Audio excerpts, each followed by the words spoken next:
इसका यूजेस सबसे पहले to clean, it is use during before and after surgery, ठीक है, to clean the operative surface, ठीक है।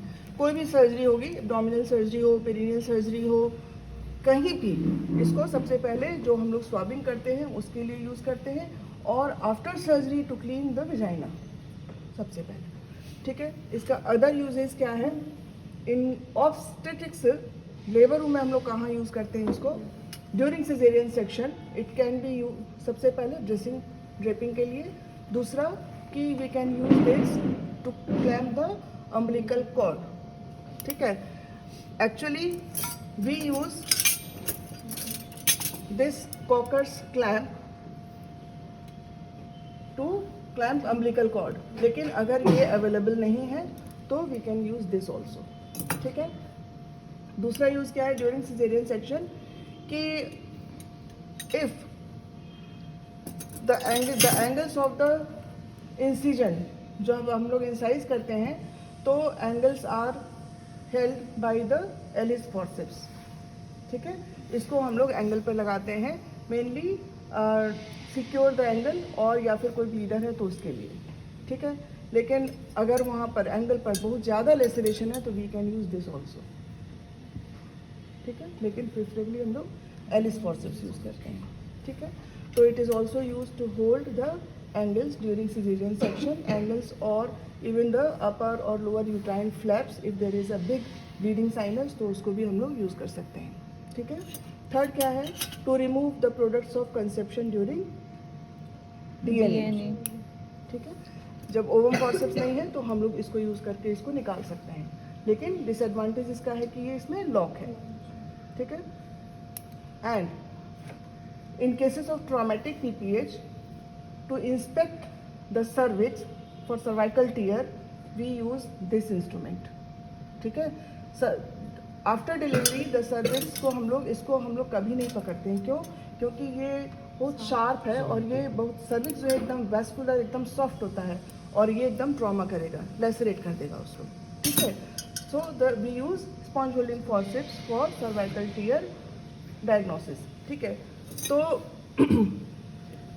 for diagnosis as well as to repair the cervical tear, ठीक।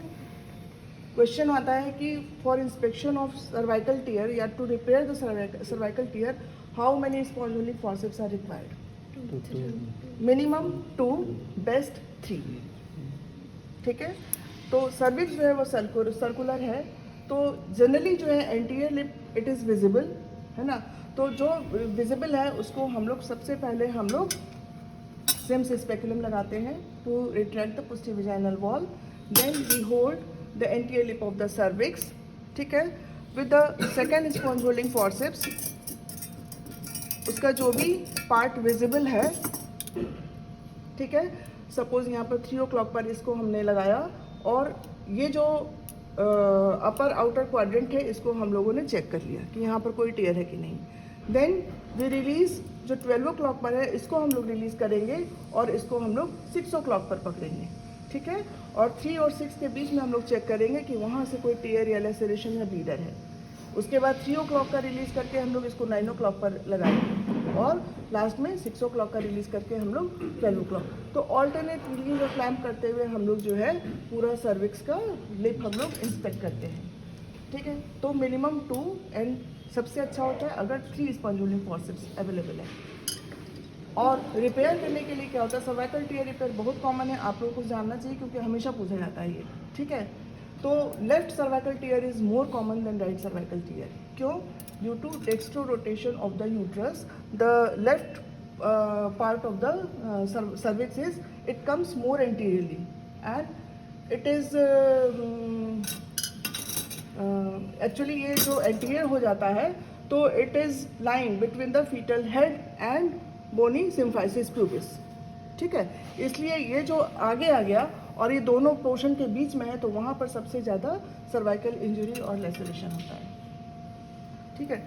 तो फॉर रिपेयर जो भी हम लोगों को मान लो अगर वो 1 o'clock पर है तो हम लोग 12 और 3 o'clock पर 2 स्पॉन्जिंग फॉर्सेप्स लगाते हैं, स्पॉन्ज होल्डर लगाए। एंड यहाँ पर अगर सर्वाइकल टीयर है तो first bite it is repaired with number 10 और number 1 chromic catgut. The first stitch or first bite should be at least 1 centimeter above the apex of the tear. 1 centimeter above. क्यों? क्योंकि अगर apex छूट जाएगा तो वहाँ से वो जो है ब्लीड करता रहेगा.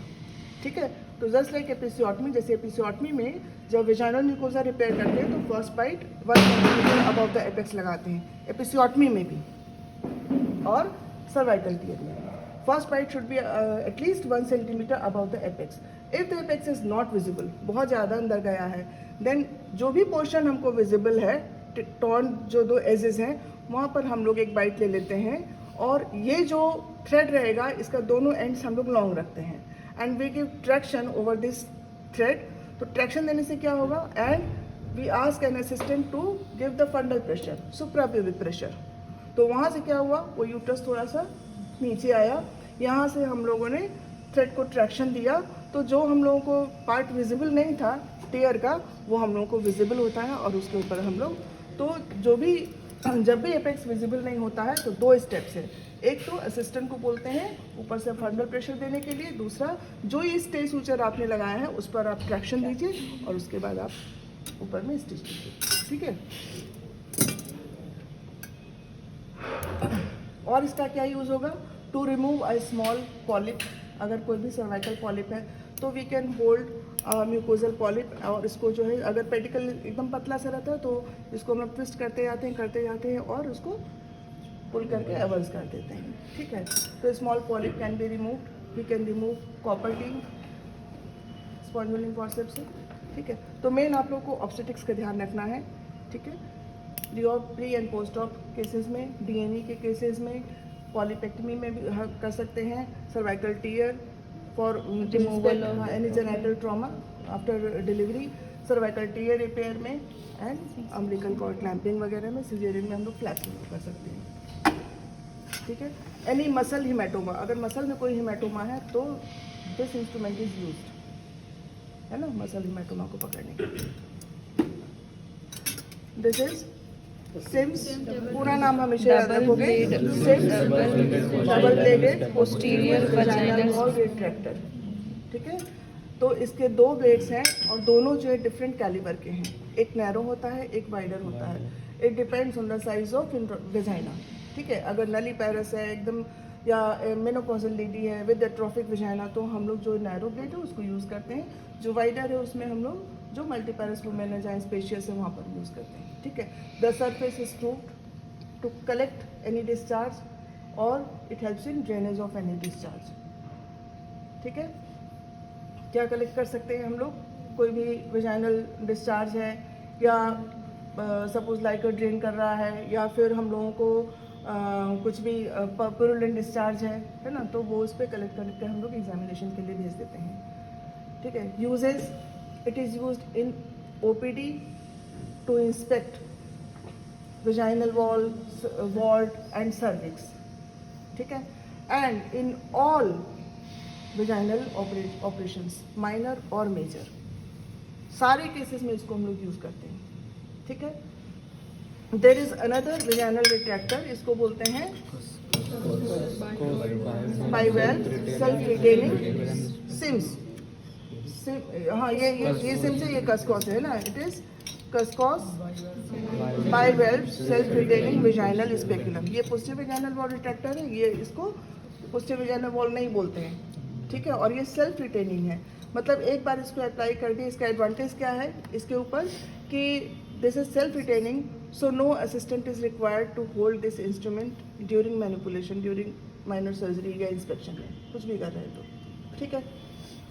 ये इसका एडवांटेज है. डिसएडवांटेज क्या है कि इसका डिसएडवांटेज क्या है कि इसमें हम लोगों को एक असिस्टेंट चाहिए होल्ड करने के लिए. सेकंड डिसएडवांटेज सिम्स के साथ क्या है कि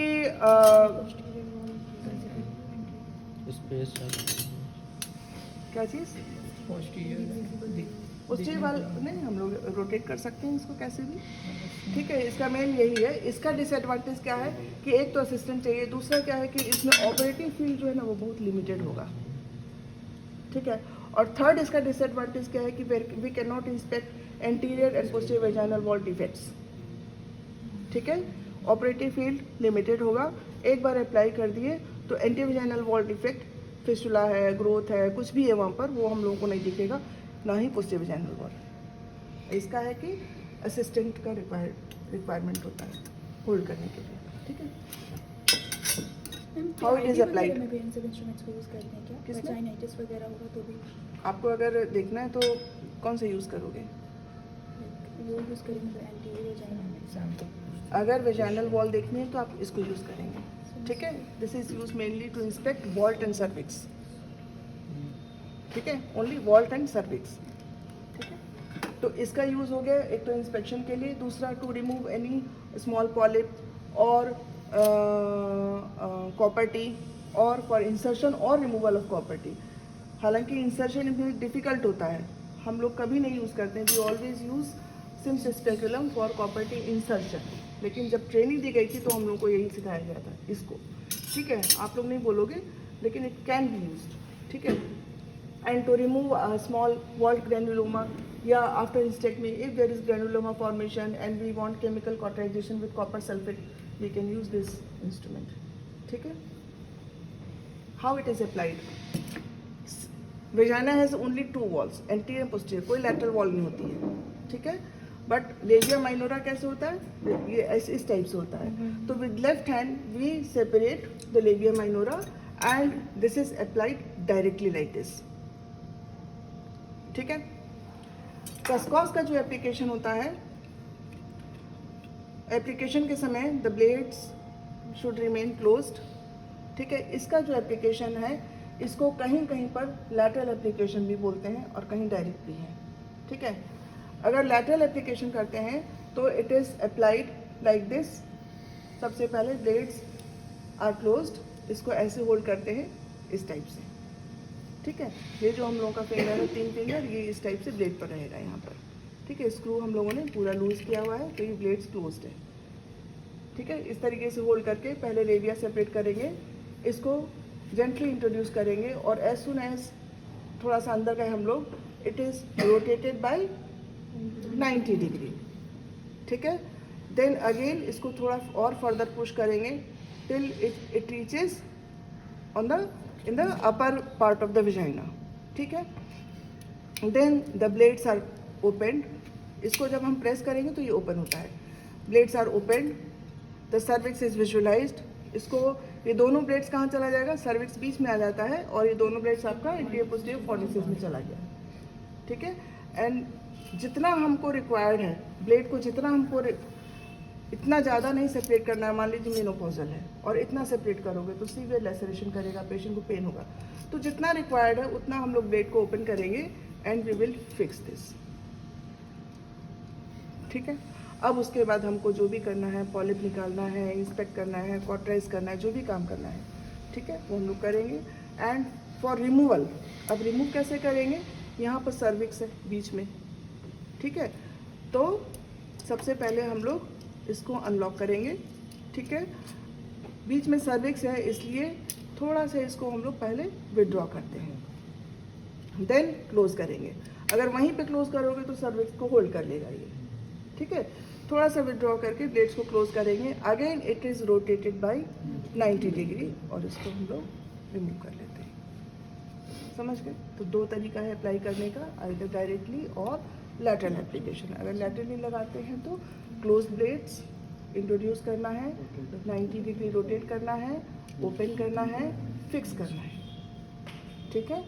जो भी इंस्पेक्ट करना है, जो भी माइनर पॉलिप रिमूवल करना है, कॉटराइज करना है, कॉपर्टी इंसर्शन करना है, कॉपर्टी रिमूवल करना है किए, उसके बाद में थोड़ा सा विड्रॉ करके इसको अगेन क्लोज करके हम लोग इसको निकालना है, ठीक है। तो ये 2 सबसे कॉमन है जो कि अंडर ग्रेजुएट से पूछे जाते हैं, 2-4 इंस्ट्रूमेंट्स, ठीक है।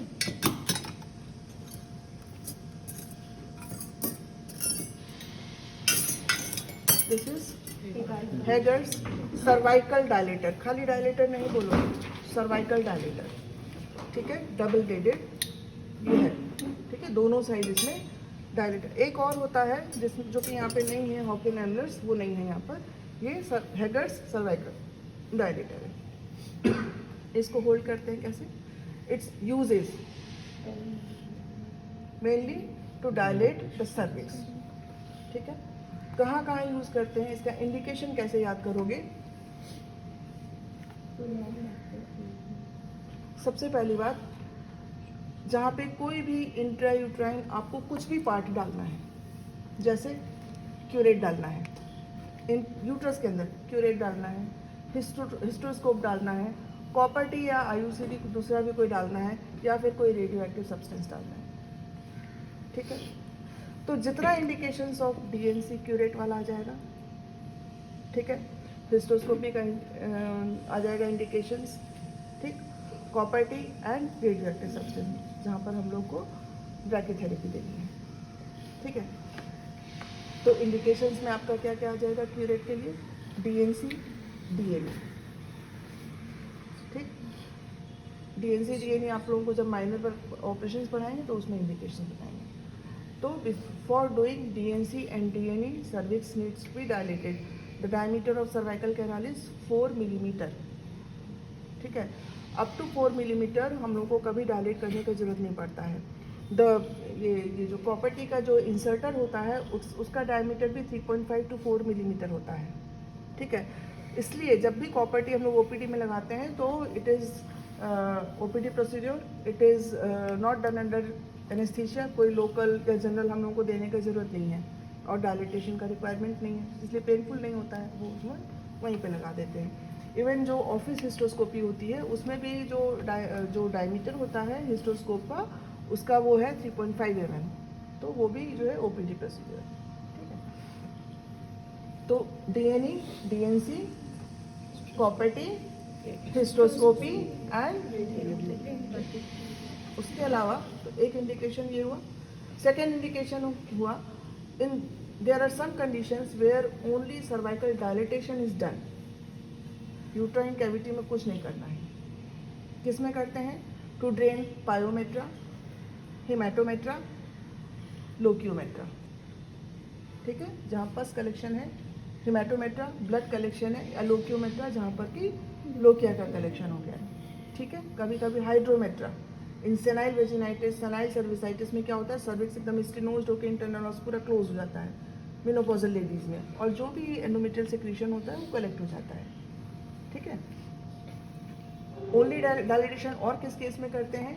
In cases of severe primary dysmenorrhoea. ठीक है, आजकल नहीं करते हैं लेकिन बुक्स में अभी भी मेंशन रही है, सीवियर प्राइमरी डिसमेनोरिया में। समटाइम्स जो एकदम पतला डायलेटर होता है, it is also use in cases of urethral stricture to dilate the urethra. ठीक है, आप लोग खाली इतना ही याद रखो, और भी बहुत है, आपका क्रायोकॉटाइजेशन वगैरह वो सब मत करो। ठीक है, कॉम्प्लिकेशंस किसी भी इंट्रायूट्राइन में, infection, bleeding, shock and perforation. ठीक है, इन और एंड समटाइम्स क्या होता है कि अगर आपने बहुत ज़्यादा डायलेट कर दिया, मान लो कितने नंबर तक का यूज़ करते हैं डायलेटर? ठीक है, in all gynaecological cases up to number 8 cervical dilator is used. ठीक है, लेकिन इन ऑब्स्टेटिकल केसेस जहाँ पर हम लोगों को डीएनई और एनटीपी करना है, तो अगर 8 वीक्स का प्रेगनेंसी है तो up to number 8 dilator use करेंगे, 10 वीक्स का है तो अप टू नंबर 10 यूज़ करेंगे, मैक्सिमम एक नंबर और ज़्यादा करेंगे। क्यूरेट का जो मैनिपुलेशन है वो ईजियर होता है। समझ गए? तो इन एमटीपी एंड डीएनए केसेस जितना जेस्टेशनल पीरियड है उतने नंबर तक का हम लोग डायलेटर यूज़ करते हैं। ठीक है, and always the services dilated gradually. हम लोग increasing number of dilator use करते हैं। पहले हम लोग 7 नंबर, फिर 8 नंबर, फिर 9, फिर 10, तो धीरे धीरे सर्वाइकल डायलिटेशन हम लोग बढ़ाते हैं। ठीक है,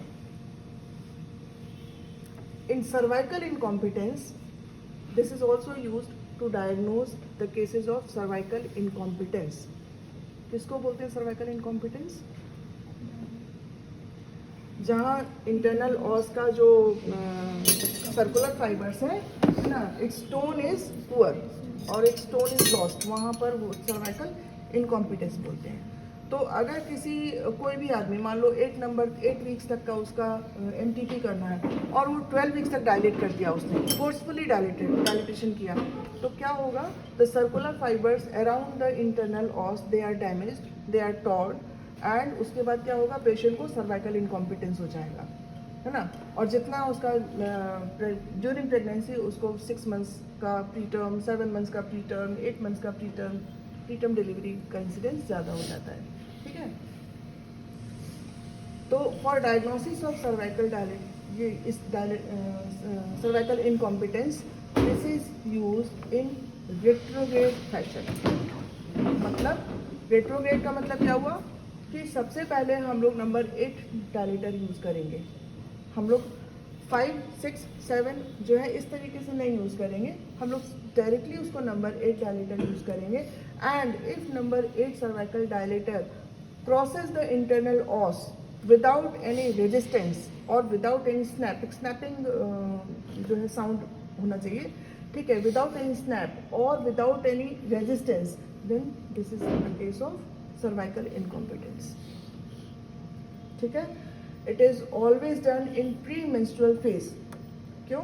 क्योंकि cervical tone is maximum during second half of menstrual cycle due to progesterone. Progesterone is responsible for tone of the internal sphincter, ठीक है। तो उसको हम लोग उस समय करते हैं, और नंबर 8 सर्वाइकल डायलेटर अगर पास हो जाता है, इसका मतलब ये सर्वाइकल इनकॉम्पिटेंस है, ठीक है। कॉम्प्लिकेशन से बता दिया है ना, ट्रॉमा तो सर्वाइकल इंटरनल लॉस कर सकता है, सर्वाइकल इनकॉम्पिटेंस कर सकता है उसकी वजह से, देन हेमरेज हो गया, परफोरेशन हो गया, इन्फेक्शन हो गया, ठीक है। इसको कैसे होल्ड करते हैं? इसको होल्ड करते हैं हम लोग पेन लाइक फैशन, ठीक है। और इसको कितना इंट्रोड्यूस करना है? Just beyond the internal loss. हम इसका पर्पस है केवल सर्विक्स को डायलेट करना, तो इसमें हम लोग फंडस तक नहीं इसको डालते हैं, ठीक है।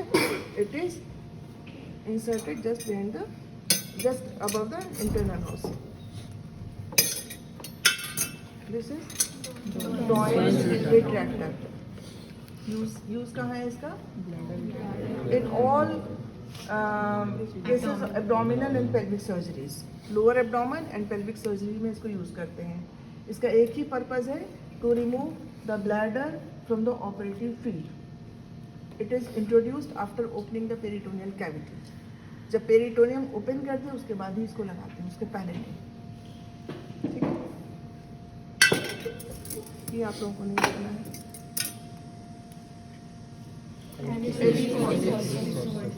ठीक है, बहुत इंपॉर्टेंट इंस्ट्रूमेंट और बहुत पूछा भी जाता है। Uses to hold tough structures during laparotomy. जब भी हम लोग एब्डोमेन खोलते हैं तो इससे हम लोग स्किन को होल्ड कर सकते हैं, इससे हम लोग रेक्टस शीथ को होल्ड कर सकते हैं, समटाइम्स पेरिटोनियम को भी होल्ड कर सकते हैं, ठीक है। और ड्यूरिंग सिजेरियन सेक्शन जैसे मैंने बतलाया, इसको हम लोग हमेशा एंगल्स पर एलिस को ही यूज़ करते हैं, ठीक है, एंगल्स पर, फ्लैट पर।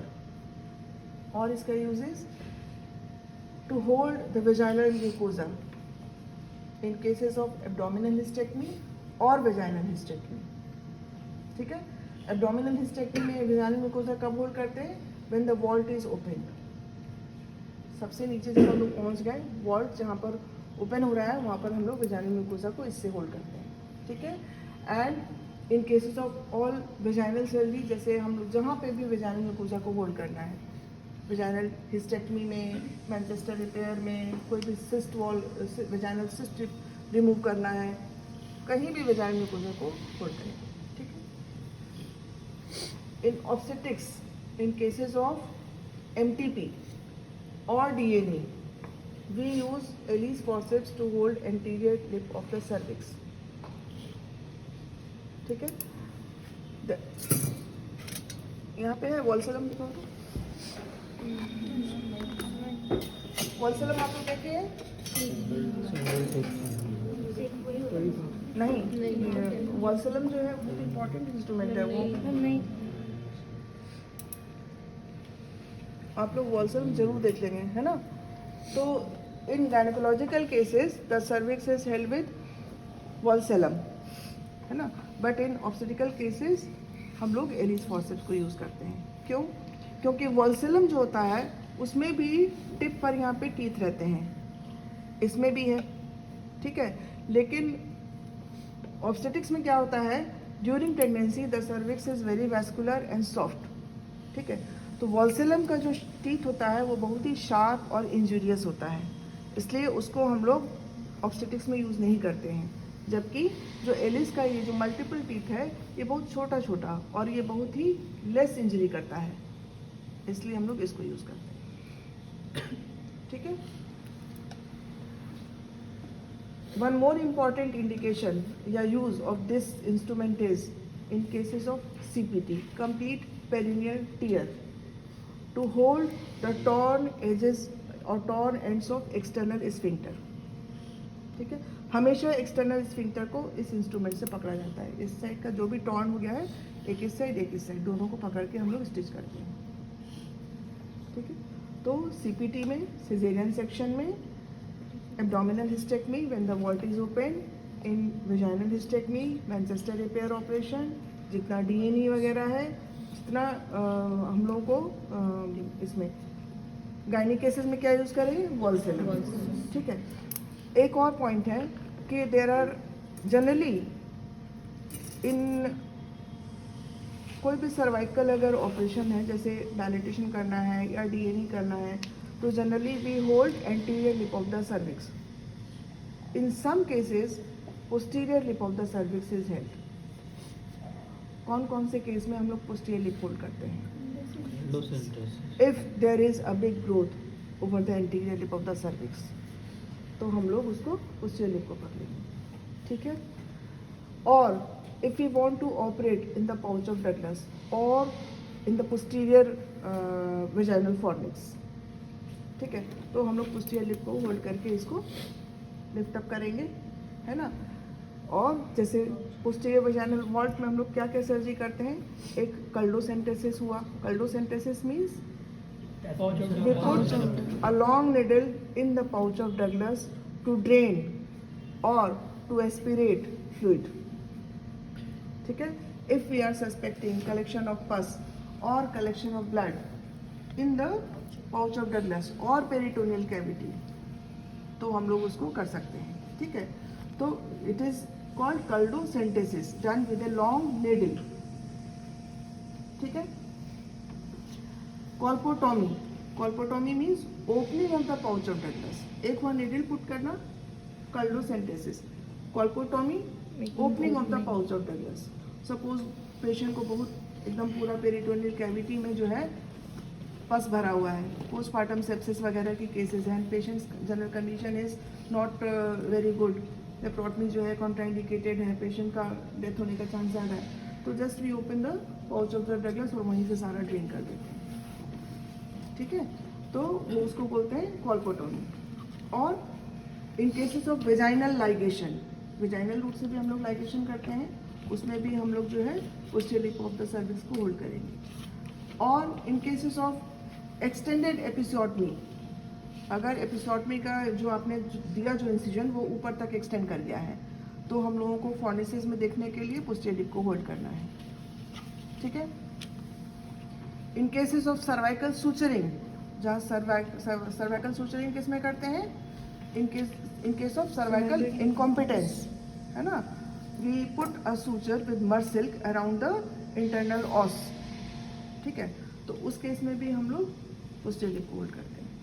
तो ये थोड़ा सा ध्यान रखना होता है कि वाइवा में पूछा जाता है कि किस किस केस में हम लोग पोस्टीरियर लिप को होल्ड करते हैं, ठीक.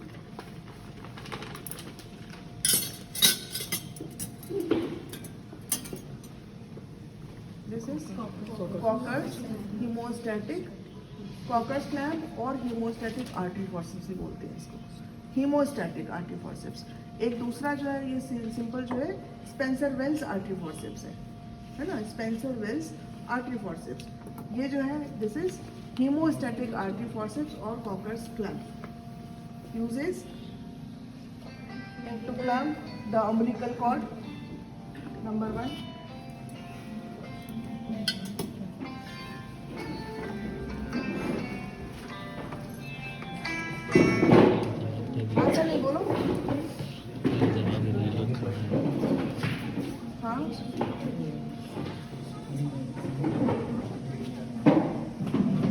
ट्रांसवर्स लग रहा है तो सामने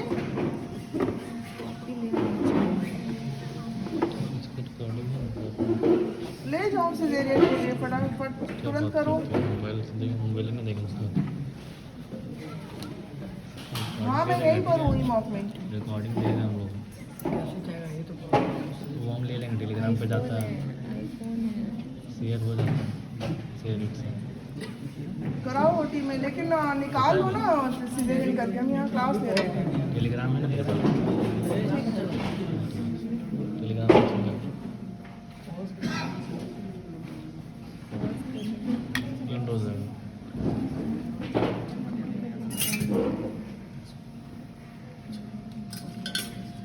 तो कॉकर्स का clamp can be use for clamping umbilical cord. दूसरा, it is used in all cases of hysterectomy, abdominal and vaginal. ठीक है, एब्डोमिनल हिस्टेक्टमी में हमेशा पूछा जाता है कि फर्स्ट क्लैम्प कौन सा होता है, सेकंड कौन सा होता है, थर्ड कौन सा होता है। ठीक है, तो first clamp is used, first clamp includes कौन कौन सा स्ट्रक्चर है कॉर्ड वहाँ पर, फेलोपियन ट्यूब बीच में है, राउंड लिगामेंट एंटीरियर है, एंड पीछे ओवेरियन लिगामेंट है। ठीक है, पीछे ओवेरियन लिगामेंट, बीच में fallopian tube, anterior round ligament. First clamp includes, it is applied over the cornua, है ना, near the cornua, and it includes these all three structures. ठीक है, if the ovaries are to be preserved, अगर ovary को preserve करना है, patient young है, less than 45 years of age है, तो हम लोग ओवरी प्रिजर्व करते हैं। ठीक है, ओवरी अगर हेल्दी है, less than 45 years of age है, तो हम लोग ओवरी प्रिजर्व करते हैं, हमेशा ध्यान रखो। ठीक है, अगर ओवरी को हम लोगों को रिमूव करना है, then first clamp should be applied over the infundibulopelvic ligament lateral to the ovaries. समझ गए? जो ब्रॉड लिगामेंट है उसमें ओवरी ऑलमोस्ट समझिए कि बीच के पोर्शन में है। जो ओवरी का लैटरल पार्ट है उसको हम लोग इनफंडिबुलोपेल्विक लिगामेंट बोलते हैं, और जो मीडियल पार्ट हुआ वो नियर द कॉर्नुआ हो गया। ठीक है, तो ओवरी को अगर कंजर्व करना है तो हम लोग कॉर्नुआ पे लगाएंगे, और अगर ओवरी को रिमूव करना है तो हम लोग इनफंडिबुलोपेल्विक, और दोनों ओवरी हम लोग यूट्रस के साथ में निकाल देते हैं। Second clamp at the level of isthmus, this includes uterine vessels. Third clamp near the vault, it includes uterosacral ligament, McIndore's ligament. ठीक है, तो इन ऑल वेजाइनल हिस्टेक्टमी में क्या होता है, उल्टा हो जाता है। क्यों? क्योंकि यूट्रस पूरा का पूरा डिसेंड कर गया है। एब्डोमिनल में आप ऊपर से जा रहे हैं तो आपको सबसे पहले फंडस मिलेगा, है ना। जब वीएच करते हैं तो क्या होता है, the cervix is the lower most part, वो आपको इजीली एक्सेसिबल है, तो सबसे पहला कहाँ लगेगा, यूट्रोसेक्रल एंड मैकेंडोर्स, सेकेंड इस्थमस पर, यूट्राइन, और थर्ड जो है आपका कॉर्नुआ पे लगेगा। ठीक है, उसके अलावा इसका इंडिकेशंस, जहाँ भी हम लोगों को सेल्फिंजेक्टमी करना है और सेल्फिंगोफ्रेक्टमी करना है, या फिर हम लोगों को कोई भी ओवेरियन मास रिमूव करना है, तो this is applied over the pedicle. मान लो कोई बड़ा सा ओवेरियन मास है ना, तो उसके पेडिकल पर हम लोग हमेशा इसको लगाते हैं। तो फॉर उफ्रेक्टमी, सेल्फ इंजेक्टमी और सेल्फिंगोफ्रेक्टमी दिस इज यूज्ड। ठीक है, नेक्स्ट इसका indication in cases of Manchester repair. ठीक है, मैनचेस्टर, जहाँ भी हम लोगों को यूट्राइन पेडिकल पर कट करना है, स्टिच करना है, तो उफ्रेक्टमी में भी करना है, सेल्फ इंजेक्टमी में भी करना है। टॉपिक प्रेगनेंसी में सेल्फ इंजेक्टमी किया जाता है। ठीक है, ओवेरियन मास जहाँ पर है पूरा मास ही रिमूव करना है। समझ गए? In cases of a big cervical fibroid polyp, तो हम लोग इसको वहाँ पर पेडिकल पर इसको लगा करके उसको ट्रांसफिक्स करेंगे, इसको करके। ठीक है,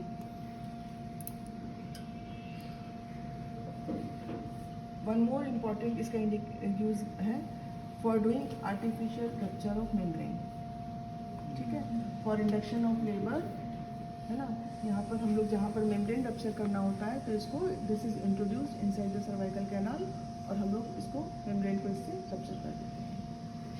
the difference between Kocher's forceps and artery forceps, देखो बिल्कुल एक जैसा दिखेगा, कंफ्यूज हो जाओगे, ठीक है। Presence of a single tooth over the tip, तो ये हो गया कॉकस हेमोस्टैटिक फॉरसेप्स।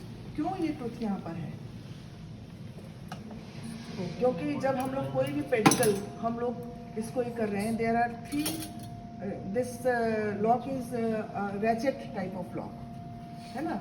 इसमें 3 होता है, 1 2 3, ठीक है। इसको बोलते हैं ratchet type of lock. Number 1 लगाया तो it just catches the tissue, number 2 लगाया तो इट क्रशेस द टिश्यू, और जब लास्ट लगाया तो ये नहीं, कट नहीं करता है, ये हीमोस्टैसिस के कंप्लीट एवास्कुलर हो गया वो, ठीक है। तो number 1 catch, number 2 crush, number 3 ठीक है, एकदम कंप्लीटली उसको अपलोड कर दिया, ठीक है। तो हम लोग इसको मेनली यूज करते हैं इन ऑल द पेडिकल्स, है ना, uterine pedicles which are very vascular. और यूट्राइन पेडिकल्स भी जो होता है थोड़ा सा टिश्यू एकदम फाइब्रोज रहता है, इंटेस्टाइन की तरह इतना वो जो है ये नहीं रहता है, सॉफ्ट नहीं रहता है, ठीक है। तो जब भी हम लोग इसको किसी पेडिकल पे लगाते हैं, सपोज ये पेडिकल है ना, मान लो यहाँ पे कोई ट्यूमर मास है और ये पेडिकल है, इस पे इसको हम लोग को कट करके इस ट्यूमर मास को रिमूव करना है। तो ये जब हम लोग लगाते हैं, जब इसको पूरा लॉक कर दिए, तो क्या होता है कि ये जो टीथ है, टूथ है ना, इस टाइप का है, एक तरफ ये इसमें फिट हो जाता है, ठीक है ना। तो जब पेडिकल यहाँ आ गया तो this will not slip beyond the forceps, beyond the blades, वो स्लिप नहीं होगा। नहीं तो क्या होगा, कोई भी अगर ऐसा स्ट्रक्चर है यहाँ पर, अगर ऑब्स्ट्रक्शन नहीं है तो वो आधा स्लिप करके वहाँ उसमें कोई वेसल होगा तो ब्लीड करते रहेगा, ठीक है। तो this presence of tooth at the tip, it prevents slipping of the pedicle, ठीक है, beyond this beyond its blade, समझ गए। तो ये रैचेट टाइप ऑफ लॉक और इसका importance of tooth. Artery forceps में क्या है कि यहाँ पे टूथ नहीं है, ठीक है। तो ये भी आर्टरी फॉरसेप्स है, ये भी आर्टरी फॉरसेप्स है, और एक और कर्व भी रहता है, कर्व नहीं है यहाँ पर। तो आर्टरी फॉरसेप्स जो है 3 साइज में अवेलेबल रहता है। ये लॉन्ग आर्टरी फॉरसेप्स है, this is medium size artery forceps, और इससे जो छोटा होता है उसको मॉस्किटो बोलते हैं। तो this is straight artery forceps, Spencer Wells, this is straight artery forceps, और कर्व भी रहता है, तीनों साइज में कर्व भी रहता है, ठीक है।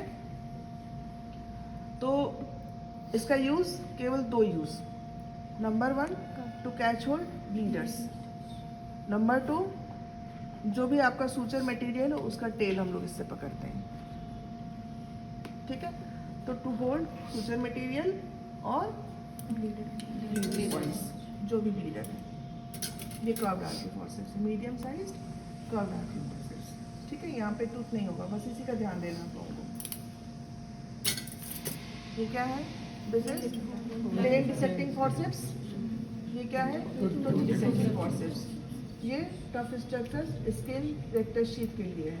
प्लेन जितना भी सॉफ्ट स्ट्रक्चर्स है, इंटेस्टाइन, ब्लैडर, कोई भी लिम्फ नोड, कुछ भी चीज़ को इसको होल्ड करने के लिए, मसल वगैरह को इससे होल्ड करना है, ठीक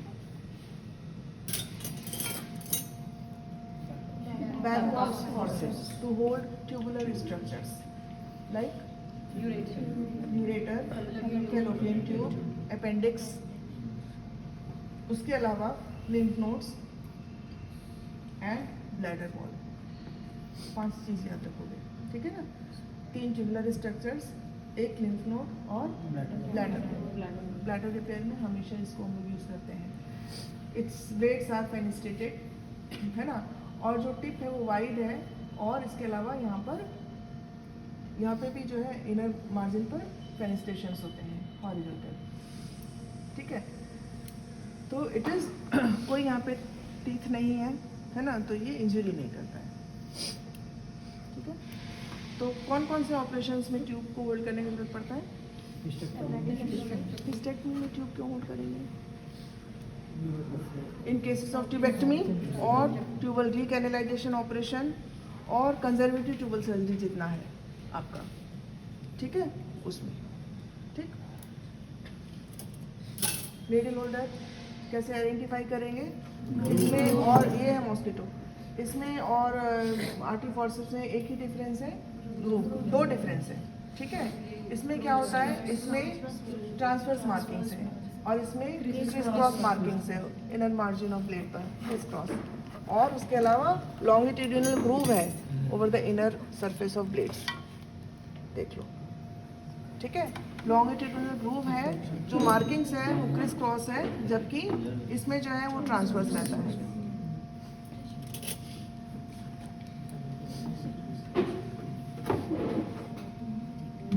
ठीक है,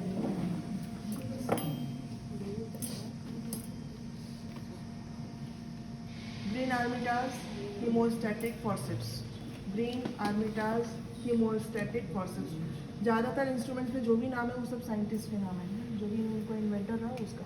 ठीक है, Green Armitage haemostatic forceps, blades जो है ये ट्रायंगुलर है, ठीक है ना, इस टाइप से वाइड है और टिप वाइड है और इनर सरफेस पर यहाँ पे भी ट्रांसवर्स मार्किंग्स है। ठीक है, दिस इज हीमोस्टैटिक फॉर्सेप्स। इसमें सबसे पहले जो इसको इन्वेंशन किया गया था, इसको किया गया था during for caesarean section for haemostatic purpose. Over the it is applied over the angles and uterine flaps पर। ठीक है, एंगल्स पर सबसे पहले इसी को यूज़ किया जाता था, लेकिन बाद में क्या हुआ, हम लोग एलिस फॉर्सेप्स यूज़ करते हैं and Allis is preferred over this. क्यों? क्योंकि एलिस इज लाइटर इंस्ट्रूमेंट और इट इज़ लेस इंजूरियस, जबकि ये जो है इसका टिप वाइड है और ये हैवी इंस्ट्रूमेंट है, तो क्रश इंजरी इसमें ज़्यादा होता है। ठीक है, तो आजकल ज़्यादातर इसको टॉवल में ड्रिप करते समय टॉवल फिक्स करने के लिए यूज़ कर देते हैं, और इसको आजकल हम लोग यूज़ नहीं करते हैं। Cervical punch biopsy forceps. ठीक है, सिंगल पंच लेते हैं where the reason is obvious. Multiple punch कहाँ लेते हैं?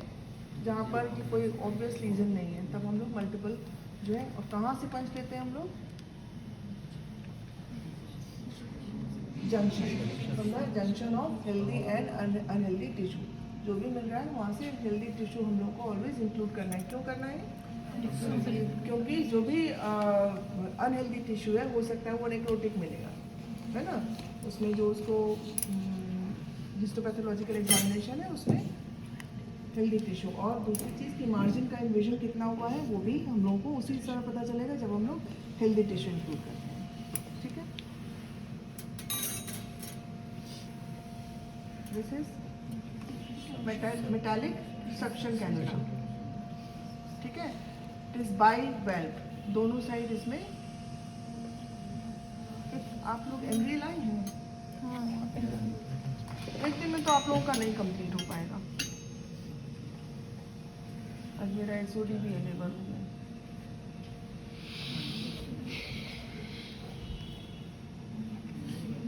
मंडे हैं आप लोग? नो मैम, और कोई भी 1-2 घंटा फ्री नहीं है?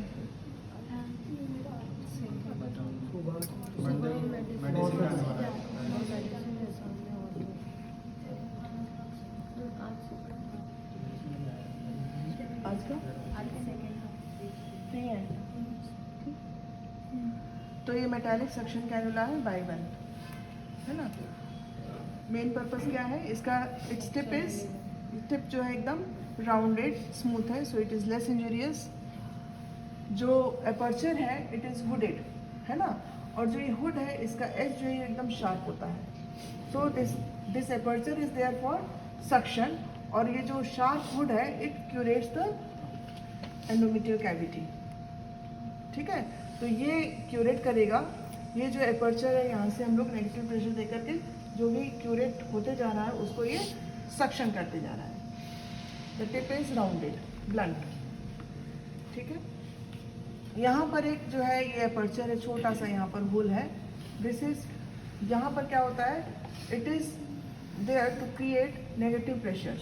जब हम लोग सक्शन करते हैं, once we introduce this inside the uterine cavity, उसके बाद हम लोग इस अपर्चर को थंब से क्लोज कर देते हैं। जब इसको क्लोज करेंगे तो नेगेटिव प्रेशर बिल्डअप होना शुरू होता है। ठीक है, For suction evacuation, how much negative pressure is required? 500 to 600 millimeter of mercury. In cases of MTP or DNA. DNA in cases of incomplete abortion or missed abortion. But in case of molar pregnancy, केवल 250 to 300 millimeter of mercury negative pressure is used. केवल 250 से 300. क्यों? क्योंकि in molar pregnancy, ये molar pregnancy है ना? The uterine cavity is filled with molar tissue. ये जो है molar tissue बहुत loosely attached होता है, बहुत loosely attached होता है. जबकि जो कंसेप्शन प्रोडक्ट्स ऑफ कंसेप्शन है वो थोड़ा टफ स्ट्रक्चर्स होता है, वो एंडोमेट्रियम में एकदम सटा हुआ रहता है, तो उसमें हम लोग को ज़्यादा फोर्स चाहिए. और मोलर टिश्यू जो है, जो लूजली अटैच्ड है, फ्राइबल टिश्यू है, नेक्रोज टिश्यू है, डिवाइटलाइज्ड है, उसमें हम लोगों को प्रेशर कम चाहिए. सेकेंड फैक्टर क्या होता है, इन molar pregnancy the uterus is very soft and very vascular, और उसमें परफोरेशन बहुत ईजीली हो जाता है. ठीक है, तो ये दो रीज़न है.